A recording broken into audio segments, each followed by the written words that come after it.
From the All Indiana Podcast Network, this is the News 8 Daily 8. Now the latest news. Kylie Conway has the latest news. The top headlines. News you can use. Please stand by. Sponsored by LCS Heating and Cooling. Now, here's Wish TV's Kylie Conway. Hi, this is Kylie Conway, and this is the News 8 Daily 8 for Friday, June 25th. It's going to be a wet Friday. Got some light showers this morning with heavy rains and storms moving in this afternoon. A lot of rain will mean more flooding concerns. Highs will be near average as we top out in the low to mid 80s, and scattered rain for your Saturday and Sunday as well, with the heaviest band staying in northern Indiana. Highs will be in the mid 80s for the weekend. And the Indianapolis Department of Public Works staff is standing by as the rain moves in. According to DPW, barricade crews, forestry staff, traffic signal technicians, and dispatch teams are on call, ready to respond if weather causes issues. The department's asking people to prepare for possible flooding. They ask you to clear storm drains and low areas of debris and trash. Our firefighters, men and women, are working around the clock. A huge task force of people that are continuing. They're right now working. They're going to work all through the night. And right now there is a desperate search underway, searching through the rubble and twisted metal after the deadly condominium collapse in Surfside, Florida, just outside of Miami Beach. Search and rescue crews have been at it all night into the morning. They say the number one priority right now is saving lives, if possible. 99 people are missing right now. Many feared dead. Isabel Rosales is there as anxious families wait for word on their loved ones. A deadly wake-up call. Part of a condo north of Miami collapsing in the middle of the night when people were sleeping. Then I hear like a big boom. I grabbed my robe and I was like in a towel and I just ran out.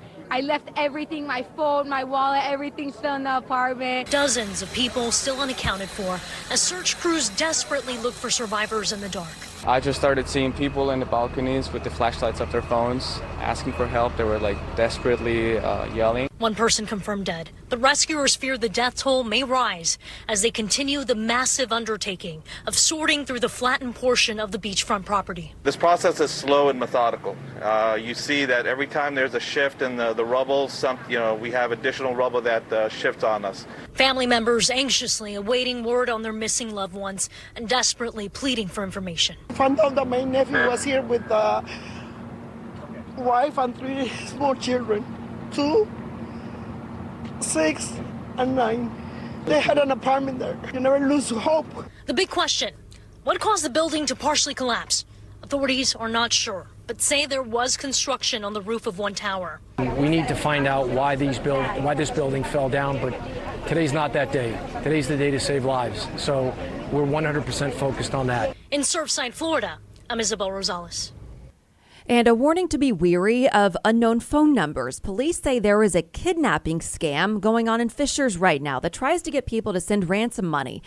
News 8's Sierra Hignite explains how the scam works and shares one woman's story. Fishers police sending out a warning to people who pick up the phone thinking they're receiving a call from a loved one, but instead they're met with a nightmare. These suspects are spoofing telephone numbers, and so the number may look like a number that's familiar to you, maybe a family member. When the victim picks up the phone, the scammer is threatening to hurt the loved one or even kill them if the victim on the other end of the phone doesn't send ransom money using PayPal or other online payment systems. There's a lot of dramatic things that are happening in the background of the telephone call, crying and screaming, and so it makes the person feel like this is a real-life situation. Luckily, the Fishers couple that received this call when their child wasn't home was able to figure out that they were getting scammed and did not send over any money. They want you to not be able to take a break and kind of get your wits about you and take action before you realize what's really happening. Laura Villani says that this situation seems terrifying, but she's learned her lesson on believing everything that comes through your phone. Anymore, I would be hesitant because I've been scammed on all different kind of platforms between Instagram, Verbo.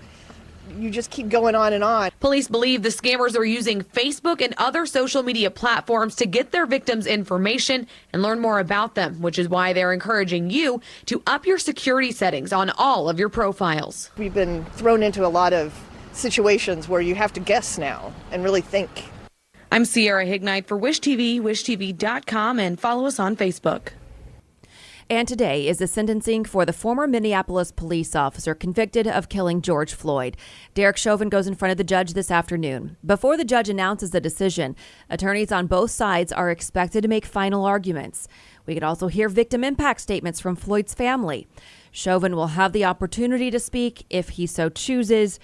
In April, a jury found Chauvin guilty in the death of George Floyd. Chauvin kneeled on Floyd's neck for more than 9.5 minutes in May of 2020. Floyd's death sparked global outcry and ignited calls for police reform all across the country. Under Minnesota law, Chauvin will be sentenced on the most serious charge of second-degree murder. That means he faces up to 40 years in prison. Prosecutors want a 30-year sentence. To see the Chauvin sentencing come down as it happens, make sure to turn on Wish TV. We'll be carrying it live. We'll take you inside the courtroom starting at 2:30 this afternoon. If you're away from your TV, you can stream it live on our Wish TV News app, on our website, wishtv.com, and through our Wish TV Facebook page. Searching for a romantic summer getaway? Escape with Rich Girl Summer, the new Audible original from Lily Chu. The exquisitely talented Philippa Sue, returning to narrate her 5th Lily Chu title. This time, Philippa is joined by her real-life husband, Stephen Pasquale. Set in Toronto's wealthy cottage country, aka the Hamptons of Canada, Rich Girl Summer follows the story of Valerie, a down-on-her-luck event planner posing as a socialite's long-lost daughter, while piecing together the secrets surrounding a mysterious family and falling deeper and deeper in love with the impossibly hard-to-read and infuriatingly handsome family assistant, Nico. Caught between pretending to belong and unexpectedly finding where she truly fits in, Valerie learns her summer is about to get far more complicated than she ever planned. She's in over her head and head over heels. Listen to Rich Girl Summer now on Audible. Go to audible.com/richgirlsummer. And also today, Vice President Kamala Harris is visiting the U.S. southern border. She'll be in El Paso, Texas. It's part of the administration's efforts to address migration to America. Harris and Department of Homeland Security Secretary Alejandro Mayorkas plan to visit a Customs and Border Patrol processing center. As we've talked about, Harris and President Biden have been criticized by Republicans for not visiting the border. Harris also faced criticism during her first international trip. Some Democrats disagreed when she told migrants do not come to the United States right now. And today there will be a meeting between a U.S. Capitol Police officer and a top lawmaker. The Associated Press reports Officer Michael Fanone is set to meet with House Minority Leader Kevin McCarthy. Fanone was injured during the January 6th insurrection. The officer says he's been asking to meet with McCarthy for weeks. He is among the officers who's been outspoken about the investigation into the Capitol riots. As I've mentioned here on the past Daily 8, Senate Republicans blocked a bill to establish a commission on the insurrection. Then yesterday, House Speaker Nancy Pelosi announced a House committee will be created to investigate the attack on the U.S. Capitol. And some parents are worried after reports of heart inflammation in young adults that received the 2-dose COVID-19 vaccines. Wish TV medical expert and former U.S. Surgeon General Dr. Jerome Adams says even with the risk, people should still get the shot. Well, I'm always concerned that when people hear negative things that they might not want to get the shot. But that said, everything we do in life, everything we do in medicine has a risk and a benefit. And that is why we have a process to look for side effects. That's why we had this emergency meeting of the advisory committee and the American Heart Association, the American Academy of Pediatrics, myself as a former Surgeon General. We all believe, based on the data that we've looked at, that the risk of the vaccine is minimal compared to the risk of you actually getting COVID. We've had over 3,000 people die under the age of 24 from COVID in the last year, compared to 300 cases of myocarditis, and most of them have been very mild. Dr. Adams says he believes that an FDA warning on the vaccine is a good idea so doctors can give patients all the information. He also says he got both of his teenagers vaccinated. You can watch his full interview now by using your phone to open wishtv.com. The story is under the As Seen on Wish TV section. You also can get there through our news app. And now to a way to support parents suffering from postpartum depression. A community walk and fundraiser is happening tomorrow at the Villages of West Clay in Carmel. The event's called Climb Out of the Darkness. It helps raise money and bring awareness of mental health and postpartum depression when it comes to new parents. Walks are happening all across the country, including in Carmel tomorrow. Bertie Gunyon-Meyer, Postpartum Support International PSI, she joined us live on Daybreak this morning to talk about the importance of this mission. It's so important because 1 in 5 to 7 women are affected by what we call a perinatal mood or anxiety disorder. So depression, anxiety, irritability, OCD, PTSD, and it's more common than people realize because we think it's the baby blues. And those only last 2 weeks. It also affects 1 in 10 fathers. Wow. The Climb is a community walk and international fundraiser for survivors, providers, and members of the community to come together. So tomorrow you can join them for a family-friendly walk. There's going to be a raffle, vendors, and even a performance by children's music artist Mr. Daniel. You can meet families and connect with people who've been impacted by postpartum depression and other mental health complications. The funds raised go to support the Postpartum Support International chapter in Indiana, which provides scholarships to train Indiana mental health care and postpartum support providers in the latest best practices in perinatal mental health care. So again, it is this Saturday, tomorrow from 10 to noon. It's at the Villages of West Clay, University Green. You can still raise money and register for the event. You can come out and enjoy learning about the cause as well. Get some support if you need it. A head coach homecoming for the Pacers. The team is welcoming back Rick Carlisle to lead the blue and gold. Carlisle last coached the Pacers from 2003 until 2007. That's when he led the team to 3 playoff appearances, including a trip to the Eastern Conference Finals. He comes back to Indianapolis after coaching with the Dallas Mavericks for the past 13 seasons. Carlisle will enter the upcoming NBA season ranked 15th in the league history in coaching victories. And there's a new name on the Indy 11 roster this morning ahead of a big game this weekend. The team added a goalkeeper. Eric Dick is from Carmel and played college soccer at Butler. The 11 got him on loan from Major League Soccer's Columbus Crew SC. We are proud to be your home for the Indy 11 here at Wish TV. The Boys in Blue are on the road in Louisville Saturday, and we've got your way to watch. You can see the 11 and Louisville City FC live on MyIndy TV 23. The match starts at 7:30. And finally, to some business headlines for you. Eli Lilly has received the FDA's breakthrough therapy designation for donanemab, an investigational antibody therapy for Alzheimer's disease. The announcement follows a phase 2 clinical trial that studied the safety and effectiveness of the drug in patients with early symptomatic Alzheimer's disease. The drug targets a meta-amyloid protein in the brain, but still needs additional FDA approval before it's prescribed.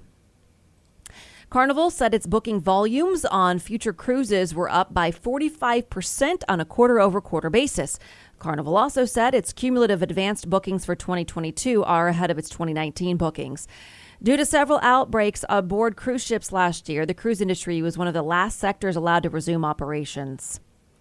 The Teamsters voted in favor of a resolution to make building worker power at Amazon and helping those workers achieve a union contract a main priority. Under the resolution called the Amazon Project, Teamsters would fully fund the effort, which would include eventually creating a special Amazon division to aid workers.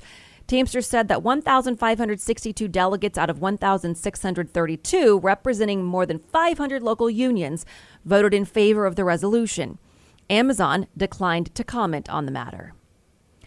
The proliferation of air conditioning units is outpacing supply. Shipping delays are rippling down the supply chain, resulting in a lack of inventory for components. One distributor says waits for air conditioners are 6 to 8 weeks right now. Meanwhile, as more office buildings reopen following coronavirus shutdowns, the need to replace units that have been dormant for the past year or to upgrade to cleaner air alternatives in a post-COVID world is putting more strain on supplies. All right, gas prices are expected to remain above $3 per gallon through the summer. That's the highest since 2014, according to Gas Buddy. The national average price on July 4th is expected to be $3.11 per gallon, about 93 cents more than last year's national price. The current average price in central Indiana is $3.13 a gallon. This has been your News 8 Daily for Wish TV. I'm Kylie Conway, online at wishtv.com, and follow us on Facebook when you search Wish TV. Have a great weekend, everybody. See you back here on Monday. The News 8 Daily 8 is sponsored by LCS Heating and Cooling. Be sure to like and subscribe to this podcast, The News 8 Daily 8 with Kylie Conway. And be sure to discover even more great podcasts now at allindianapodcastnetwork.com.